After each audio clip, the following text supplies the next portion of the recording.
بسم اللہ الرحمن الرحیم۔ السلام علیکم۔ یہ کاشانہ بصیرت کا آڈیو بک چینل ہے اور آپ جو کتاب سماعت فرما رہے ہیں اس کا نام ہے کربلا تہذیب کا مستقبل۔ اس کے رائٹر ہیں سید محمد تقی۔ آئیے سنتے ہیں اس کا پارٹ نمبر 9، صفحہ نمبر 109، علاماتیں۔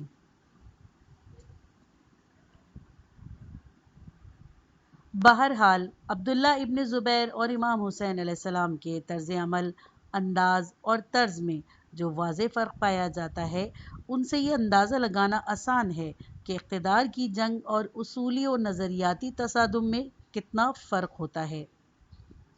امام حسین علیہ السلام نے کہیں اور کبھی دعوی خلافت یعنی تخت دمشق پر قبضے کے مقصد کا اعلان نہیں کیا۔ انہوں نے صرف بیعت سے انکار کیا تھا، اور وہ بھی مطالبہ بیعت کے بعد، اس سے پہلے نہیں۔ جبکہ عبداللہ ابن زبیر نے کھل کر اعلان خلافت کیا تھا اور یزید کی حکومت کے خلاف بغاوت کی کال دی تھی۔ یقیناً یزید کے جبر و ظلم کے پیش نظر انہیں عوام کی بغاوت پر آمادہ کرنے کا پورا حق حاصل تھا۔ مدعا اقتدار تھا، لیکن اقتدار کا حصول بجائے خود تو کوئی بری چیز نہیں ہے۔ برائی تو اس وقت پیدا ہوتی ہے جب اقتدار کو جبر و ظلم کے لیے استعمال کیا جائے، لیکن یہ امر کہ ان کی جنگ اقتدار کی جنگ تھی بہرحال واضح ہے، اور اس لیے ان کے اور امام حسین علیہ السلام کے طرز عمل میں نمایاں فرق نظر آتا ہے۔ عبداللہ ابن زبیر کی اپنی خواہش کیا تھی؟ اس سے قطع نظر یہ واقعہ کہ جو شخص واقع کربلا کا مجرم اور حد تک مدینہ کا جرم کر چکا ہو، اس کے خلاف اعلان بغاوت بالکل جائز تھا۔ لیکن یاد رہے امام حسین علیہ السلام کے سامنے یہ صورتحال نہ تھی۔ امام حسین علیہ السلام سے بیعت سے انکار کے وقت حسین علیہ السلام کو شہید کرنے والے اور مدینے میں قتل و غارت گری کرانے والے مجرم کی بیعت سے انکار نہیں کر رہے تھے۔ اسی لیے امام حسین علیہ السلام کا طرز عمل قدرتاً مختلف سمت میں آگے بڑھا۔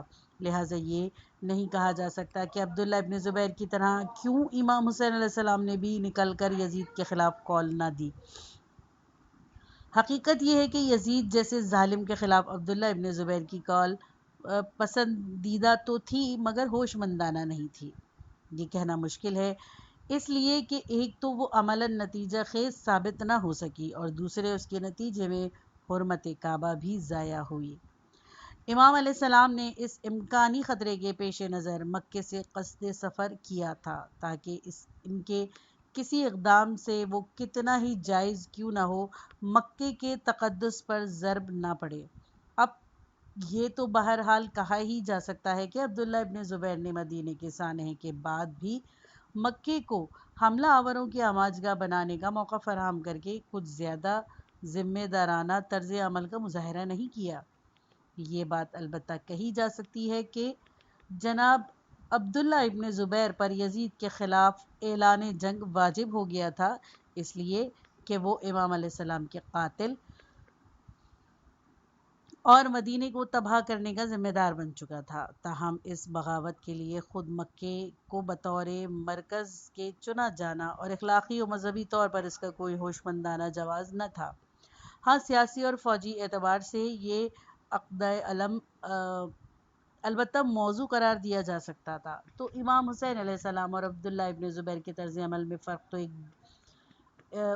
فرق ایک تو بنیادی شخصیتوں کے اختلاف کا فرق تھا، اسی لیے دونوں کے کردار اور نظریات اور مقاصد بھی مختلف تھے۔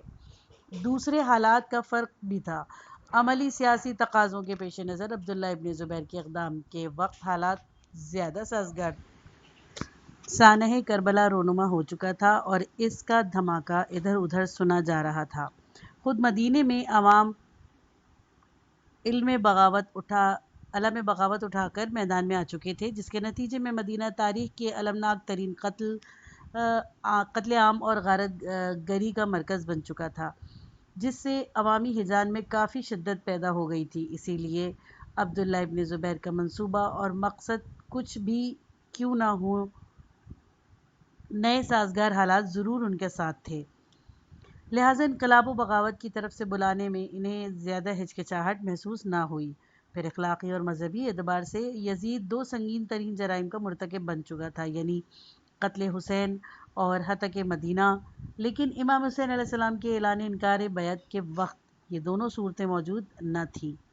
عوامی ہیجان بھی اس طور پر پوری طرح نمایاں نہ ہوا تھا، اسی لیے امام حسین علیہ السلام جس محتاط سیاست پر چل رہے تھے، اس کے پیش نظر انقلاب و بغاوت کی کال دینا مناسب نہ تھا۔ وہی پالیسی ہوشمندانہ اور اخلاقی اقدار کے مطابق تھی جس پر امام حسین علیہ السلام شروع سے آخر تک چلتے رہے۔ حکمران اور آرٹ۔ تاریخ میں ایسی کئی مثالیں موجود ہیں کہ حکمرانوں نے آرٹ کی شعوری طور پر خدمت کی ہے اور فنون لطیفہ کو ترقی دینے اور پھیلانے کے لیے اقدامات کیے ہیں، لیکن ان حکمرانوں کی تعداد بہت زیادہ ہے جنہوں نے فنون کو محض عیاشی کے لیے استعمال کیا ہے۔ حکمرانوں کا یہ طبقہ جس میں عمومی حکمران نمایاں حیثیت رکھتے ہیں، فنون لطیفہ کو پرورش دینے کا یہ اعزاز حاصل نہیں کر سکتے جیسا کہ بعض مستشرقین کا خیال ہے۔ اڈے چلانا، رقص و موسیقی یا مجسمہ تراشی کے اسکولوں کی سرپرستی کے درمیان جو جوہری فرق ہے، ظالم و جابر حکمران جو آرٹ کی اقسام کو اپنی وحشیانہ جسمانی عیاشی کے لیے استعمال کرتے ہیں، دراصل سرکاری نگرانی میں غنڈہ گردی کے اڈے چلاتے ہیں، آرٹ کی خدمت نہیں کرتے۔ آرٹ روحانی وابستگی سے عبارت ہے، اسی لیے آرٹ کی کئی اقسام مذاہب میں عبادات میں شامل کی گئی ہیں۔ غنا کو چند مستثنیٰ مثالوں کے علاوہ تمام مذاہب نے روحانی غذا کے طور پر استعمال کیا ہے، تاہم غنا کو غنڈہ گردی کے لیے بھی کافی بڑے پیمانے پر استعمال کیا جاتا ہے، اسی لیے یہ سمجھنا کہ ہر وہ شخص جو غنا، رقص یا مجسمہ تراشی میں دلچسپی لیتا ہے لازماً آرٹ کا خادم ہوگا، صحیح نہیں۔ عمومی حکمران دو ایک مثالوں کے علاوہ ظالم جابر اور عیاش حکمران تھے۔ انہوں نے کسی معنی کی بہزاد، کسی بیوتھن، کسی موزارٹ، کسی مائیکل اینجلو، کسی تانسین اور کسی امیر خسرو کی پرورش نہیں کی۔ وہ آرٹ کی پاکیزہ روحانی عنصر کو جو جذبات کی تہذیب اور روحانی روح کی طہارت کا فرض انجام دیتا ہے اور جسے یونانی مفکرین نصاب تعلیم کا لازمی جز قرار دیتے تھے، سمجھنے سے محض محروم تھے، اسی لیے ان پر آرٹ کی سرپرستی کا الزام لگانا محض ایک تہمت ہے۔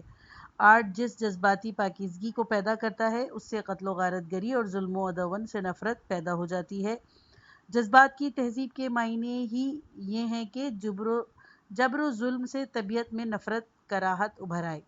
سانحہ کربلا، مدینے کی لوٹ مار اور مکے کو تاخت و تاراج کرنے والا یزید اور کوئی 1.25 انسانوں کا قاتل حجاج ابن یوسف سب کچھ ہو سکتے ہیں، آرٹ اور فن کے حامی کبھی نہیں ہو سکتے۔ آرٹ نوازوں پر کمزور قلب ہونے کا الزام تو لگایا جا سکتا ہے، جابر، ظالم اور وحشی ہونے کا الزام آج تک نہیں لگایا جا سکتا۔ ہر جگہ دراصل افراط و تفریق کا مسئلہ سامنے آ جاتا ہے۔ اعتدال، جسے ارسطو نے سلامتی کی راہ قرار دیا ہے، زندگی کی ہر موڑ پر ایک عملی حقیقت کی طرح موجود رہتا ہے۔ آرٹ میں ضروریات سے زیادہ انغماس طہور رجعت مندی کے لیے مضر ہے، لیکن آرٹ سے دلچسپی میں زیادہ ہی تفریط جذبات میں عبوست، خوشنودی اور صلابت پیدا کرتی ہے۔ جو زیادہ بڑھ جائے تو بربریت، غنڈہ گردی اور خون آشامی پر منتج ہوتی ہے۔ تاریخ عالم کے تمام جابرہ آرٹ سے طبعی بعد رکھتے تھے، اسی لیے کہ ظلم پرستی، انسان دشمنی اور قتل و غارت گری سے دلچسپی اور فنون لطیفہ سے لگاؤ کسی سینے میں ایک ساتھ جمع نہیں ہو سکتے۔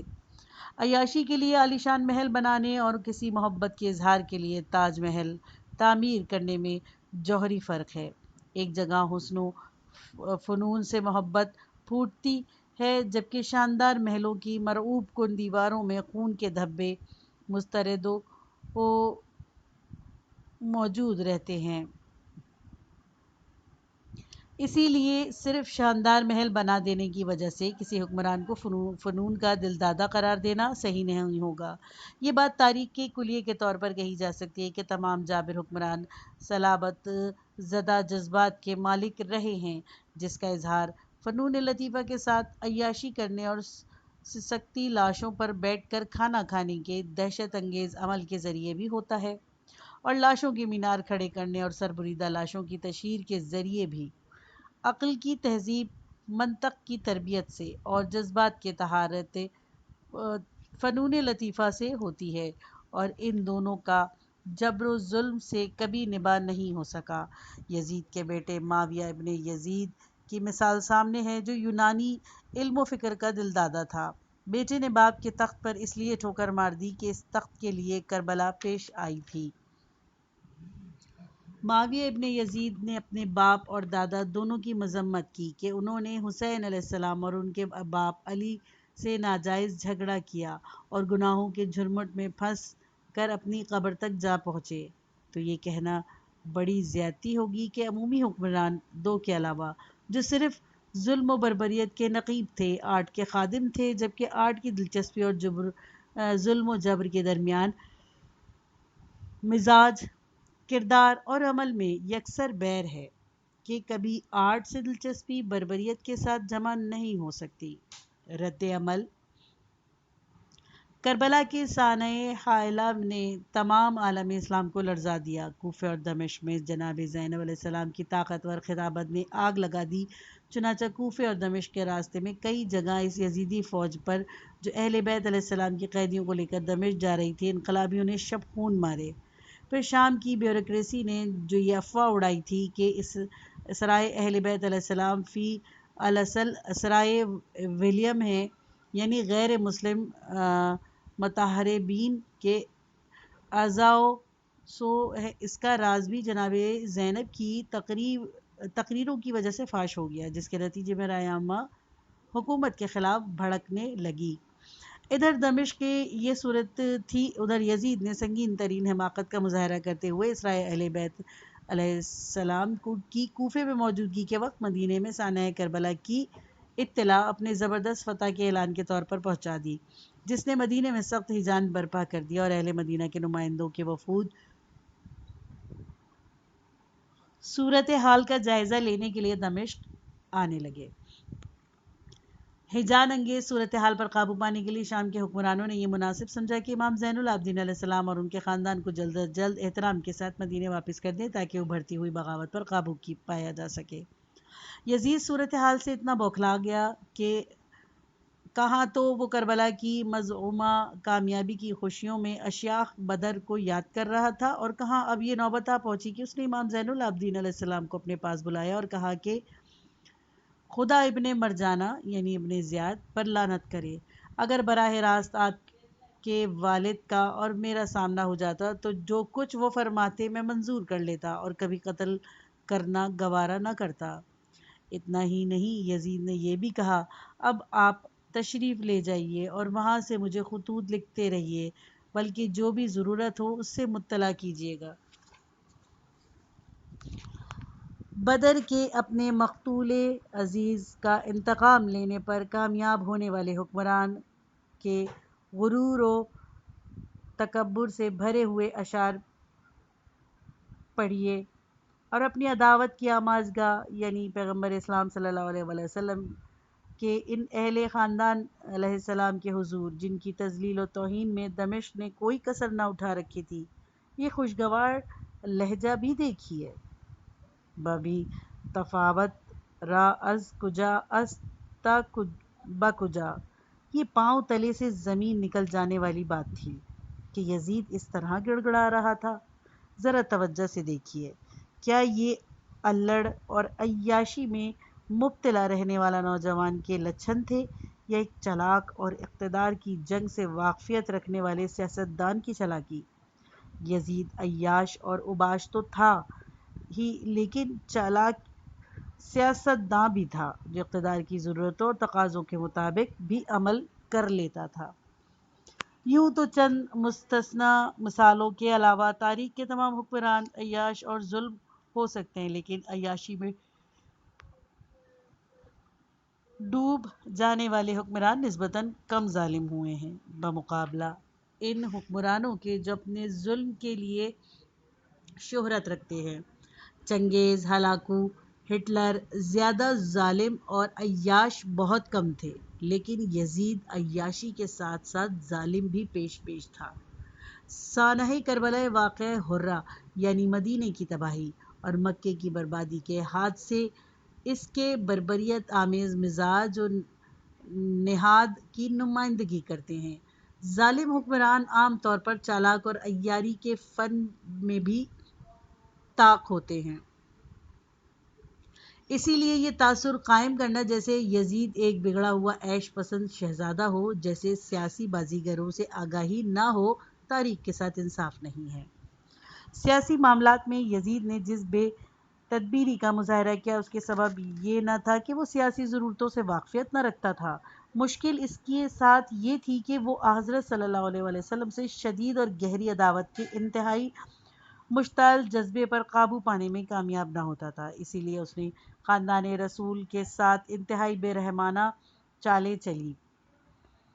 ایسا معلوم ہوتا تھا کہ اس نے اپنی زندگی کا مقصد ہی اس خانوادے کو تباہ و برباد کرنا قرار دے لیا تھا۔ اسی لیے ان سیاسی نتائج کو بھلا بیٹھا جو اہل بیت علیہ السلام کے دشمن اقدامات کے منطقی نتیجے کے طور پر پیدا ہونے تھے۔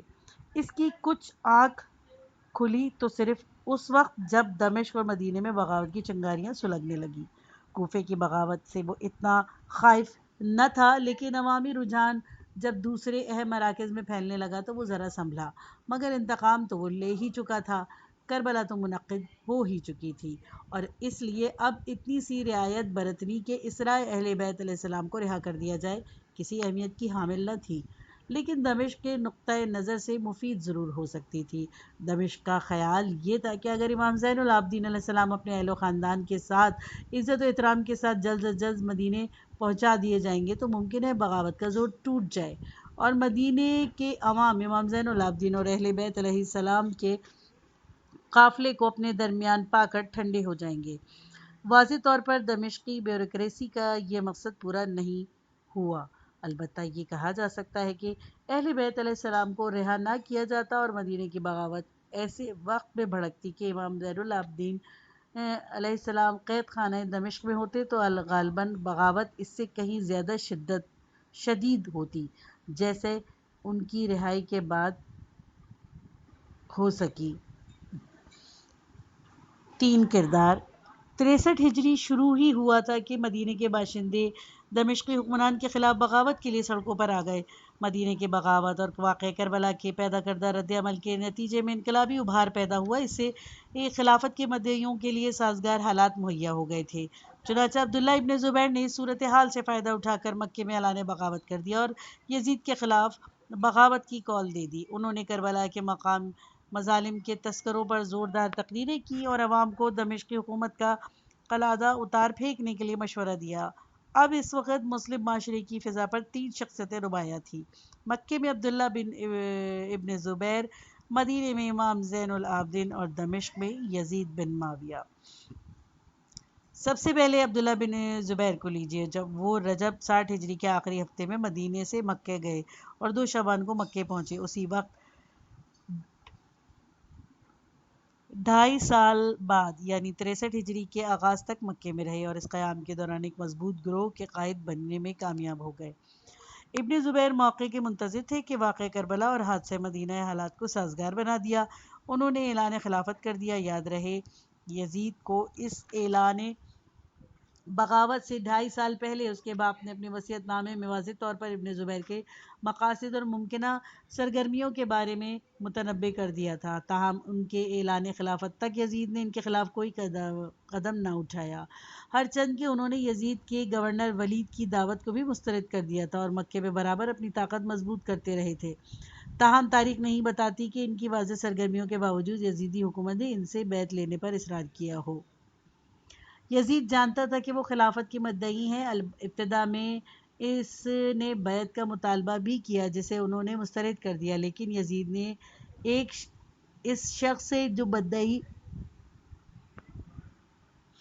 مدعی خلافت ہو اور مطالبہ بیعت سے بھی منکر ہو، اور جس کے بارے میں باپ کا ہی مشورہ ہو کہ آدمی خطرناک ہے، کوئی تعارض ضروری خیال نہ کیا، اور تعارض کیا تو امام حسین علیہ السلام سے جو مدینے میں خاموش زندگی گزار رہے تھے۔ ویسے اگر آپ دمشق کے نقطۂ نظر سے سوچیں تو عبداللہ ابن زبیر سے بیعت کا مطالبہ ایک بے معنی سا مطالبہ ہوتا، اس لیے کہ اس مطالبے کی صورت میں عبداللہ ابن زبیر کے صرف دو رد عمل ممکن تھے، ایک یہ کہ وہ بیعت پر راضی ہو جاتے، دوسرے یہ کہ بیعت سے انکار کر دیتے۔ بیعت پر راضی ہونے کی صورت میں بات صرف وقتی طور پر ٹل جاتی، اسی لیے کہ سازگار حالات پیدا ہوتے ہی وہ دعوی خلافت پیش کر سکتے تھے، جبکہ انکار کی شکل میں ایک اور سنگین حادثہ رونما ہو سکتا تھا جو مطالبے سے انکار کا منطقی نتیجہ ہوتا۔ اسی لیے یزید نے ابن زبیر کو اپنے حال پر چھوڑ دینا مناسب خیال کیا۔ اب آپ امام زین العابدین علیہ السلام کے معاملے کو لے لیجئے۔ سوال یہ ہے کہ یزید نے کیوں ان سے بیعت کا مطالبہ نہ کیا؟ وہی مطالبہ جو ان کے والد سے کیا تھا، اس سے بھی کیا جا سکتا تھا۔ امام علیہ السلام یزید کے پورے دور میں حیات رہے، مگر یزید نے کبھی ان سے بیعت کرنے کے لیے نہیں کہا، جبکہ یہ بات واضح ہے کہ وہ اہم شخصیت تھے مسلمان معاشرے کی، تاہم ان سے بیعت ضروری نہ خیال کی گئی۔ مطلب اس کا کیا ہوا؟ یہی تو ایک ناکا ایک ممتاز شخصیت یزید کی بیعت کیے بغیر بھی زندہ و سالم رہ سکتی تھی، اور یہ بھی کہ امام علیہ السلام کی بیعت نہ کرنے سے یزید کی حکومت کو کوئی خطرہ لاحق نہ تھا۔ ہر چند مدینے اور مکے کی بغاوتوں نے سازگار حالات پیدا کر دیے تھے، ایسے سازگار حالات کہ عبداللہ ابن زبیر جیسے باخبر سیاستدان نے بغاوت کرنا مناسب خیال کیا، تاہم امام زین العابدین علیہ السلام خاموش رہے، اور اس خاموشی کو دمشق نے کسی مشکوک نظر سے نہیں دیکھا۔ یہ بات بالکل صاف ہے کہ امام زین العابدین علیہ السلام اپنے آپ کو امام یعنی خلیفہ سمجھتے تھے، لیکن یزیدی حکومت کے ڈانواں ڈول ہوتے وقت بھی انہوں نے دعوی خلافت پیش کرنا ضروری خیال نہ کیا، جبکہ کربلا کے سانحے کا انتقام لینے کا جذبہ بھی اس بات کا متقاضی ہو سکتا ہے کہ وہ دمشق کی مشکلات سے فائدہ اٹھا کر میدان میں اتر آتے، لیکن وہ ہوا اس کے بالکل برعکس۔ ہوا یہ کہ امام علیہ السلام محض خاموش رہے، اور مدینے کی بغاوت میں انہوں نے کوئی حصہ نہیں لیا، واضح طور پر اس لیے کہ ان کے خیال میں امام علیہ السلام ہونے کا لازمی مطلب یہ نہیں ہے کہ غلط حکومت کے خلاف حالات کے عملی منطق دیکھے بغیر ہتھیار ضرور اٹھا لیے جائیں۔ یہاں یہ کہنا صحیح ہوگا کہ واقعہ کربلا کے بعد اس خاندان کی اور ان کے ساتھیوں کی ہمت ٹوٹ گئی تھی، اس لیے کہ صورتحال اس کے برعکس تھی۔ سانحہ کربلا نے اہل بیت کے حامیوں کو منظم کر دیا تھا، اور توابین کا ایک گروہ منظم ہو کر عملی سرگرمیاں شروع کر چکا تھا۔ حد ہے یزید کی موت کے فوراً بعد جب مختار ابن ابو عبیدہ ثقفی نے باقاعدہ طور پر اعلان جنگ کر کے ابن زیاد اور قاتلان حسین کی بڑی تعداد کو قتل کرنے میں کامیابی حاصل کر لی، تو بھی امام زین العابدین علیہ السلام نے اعلان خلافت کر کے تخت حکومت پر قبضہ کرنا ضروری خیال نہ کیا، اسی لیے کہ ان کے خیال میں امام ہونے کے لیے حکمران ہونا ضروری شرط نہیں ہے۔ ٹھیک یہی انداز نظر امام حسین علیہ السلام اور امام حسن علیہ السلام اور ان کی اولاد کا تھا۔ ان کے خیال میں امامت یا خلافت روحانی قیادت کا عہدہ ہے جس کے لیے حکمران ہونے کی شرط موجود نہیں ہے۔ واقعہ کربلا کے بعد جب یزید نے پیغمبر اسلام صلی اللہ علیہ وآلہ وسلم سے انتقام لینے کے بعد اپنے نہ دبنے والی خواہشات پوری کر لی، تو امام زین العابدین علیہ السلام سے کوئی تعارض ضروری نہ سمجھا، چونکہ اس کے خیال میں وہ کوئی سیاسی رسک نہ تھے۔ سیاسی رسک تو امام حسین بھی نہیں تھے، اور یزید یقیناً یہ بات جانتا تھا، اسی لیے اس کے پاس امام حسین علیہ السلام کے طرز عمل میں سے کسی ایسے اقدام کی شہادت موجود نہ تھی جو امام علیہ السلام کے سیاسی رسک ہونے کا ثبوت بن سکتی تھی۔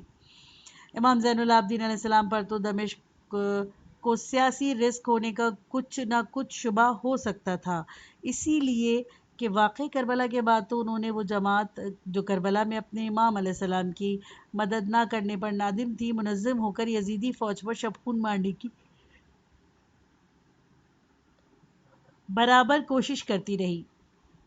یہ لوگ امام زین العابدین علیہ السلام کے حامی تھے، اور اسی لیے حکومت شام کے خیال میں امام علیہ السلام کی قید سے رہائی رسک یا خطرے کا کچھ عنصر ضرور رکھتی تھی۔ تاہم دمشق نے قافلہ اہل بیت کو رہا کر دیا، جبکہ صاف مطلب یہ ہے کہ یزید خاندان اہل بیت علیہ السلام کے امام علیہ السلام کی موجودگی کو، جسے بہت سے آدمی امام علیہ السلام مانتے ہوں اور ہزاروں حکمرانی دلانے کے لیے یزیدی حکومت سے ٹکرا رہے ہوں، کوئی خطرہ خیال نہ کرتا تھا۔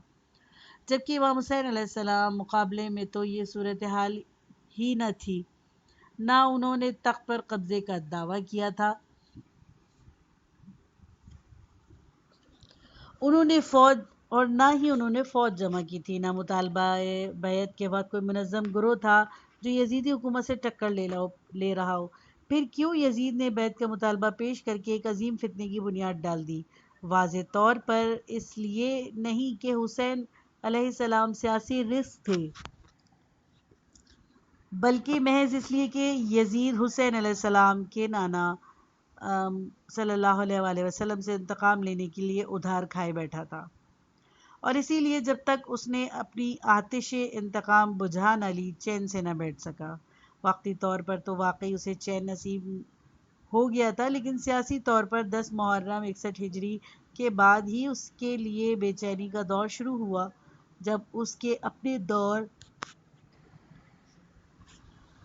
سے گزر کر پوری عمومی عہد پر چھا گیا تھا۔ تہاں کہ عالم اسلام کے بڑے حصے نے بغاوت کر کے پوری عمومی دور کا مشرق میں خاتمہ کر ڈالا۔ 63 ہجری کے تناظر میں تیسری شخصیت یزید کی ہے۔ 63 ہجری کا یزید ایک خاص اعتبار سے 60 ہجری کے یزید سے مختلف ہو گیا، گو جوہری طور پر وہ وہی یزید رہا جو 60 ہجری کے جمادی الثانی کے آخری ہفتے میں یعنی تخت نشینی کے وقت تھا۔ واقعہ کربلا اور حادثہ حرہ یعنی مدینے کے تاخت و تاراج کر دینے کے ذریعے اسلام اور بانی اسلام صلی اللہ علیہ وآلہ وسلم سے بھرپور انتقام لے چکا تھا۔ اس سانوں کے ارتکاب کے بعد اس کے انتقامی اور عداوتی جذبات کی اشتعال کی آگ کچھ تو سرد پڑ چکی تھی مگر بجھی نہ تھی۔ وہ ایک جابر حکمران تو تھا ہی، اور اقتدار کو ہر قیمت پر بچانے کے اصول کا قائل تھا۔ ویسے مکے کی بے حرمتی کے سانحے میں وہ اقتدار کی جنگ لڑنے کے لیے سامنے آیا، اور یہ جنگ اس نے اپنے مزاج اور نہاد کے مطابق لڑی۔ تاہم یہ اقتدار کا جذبہ اولین اور اسلام کی ایک محترم نشانی، مکے کی بے حرمتی کا خیال کسی درجے پر نہ رہا۔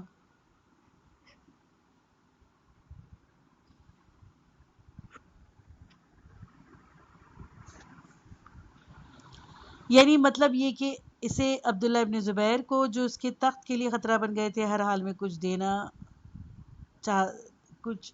دینا تھا، چاہے اس عمل میں مکے کی بے حرمتی ہی کیوں نہ ہو جائے۔ مکے کی بے حرمتی کر کے ویسے بھی اس کا دل بہت خوش ہوا ہوگا، اس لیے کہ خیر سے یہاں بھی اسلام کو زد پہنچانے کا موقع ہاتھ آ گیا تھا۔ تاہم اولین مقصد عبداللہ ابن زبیر کی بغاوت کا فروغ کرنا تھا، اور اس کے لیے اس نے ہر قدم اٹھانا اس کے خیال میں جائز تھا۔ جراثیم کی جنگ لڑنے یا شہری آبادیوں اور شفاخانوں وغیرہ پہ بمباری کرنے کی ممانعت کے سے مہذب قوانین ایسے اصول تھے جو دمشق کے حکمران کے ذہن کے قریب سے بھی نہ ہو کر گزرے تھے۔ جائے کا مکے کے احترام، جس کے خیال میں سے غالباً وہ جھنجھلا اٹھا ہوگا۔ رسول اللہ صلی اللہ علیہ وآلہ وسلم کے خاندان سے انتقام کا مرحلہ ختم ہو چکا تھا، مگر اسلام سے انتقام لینے کا اتفاقی موقع مہیا ہو رہا تھا۔ تو یزید کیوں نہ اس شاندار موقع کو ہاتھ سے جانے دے؟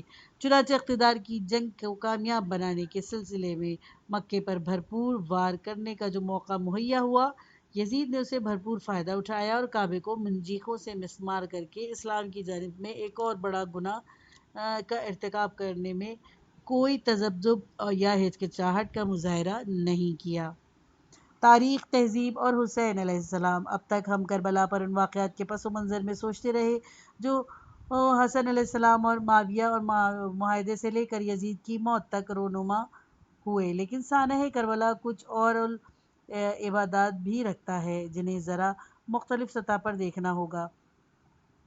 کربلا کے ہیرو حسین ابن علی علیہ السلام، حسین نواسۂ رسول اور امام علیہ السلام بھی خاندان اہل بیت کے محترم رکن بھی ہیں اور پیغمبر اسلام صلی اللہ علیہ وآلہ وسلم کی محبت بھری حدیثوں کا موضوع بھی۔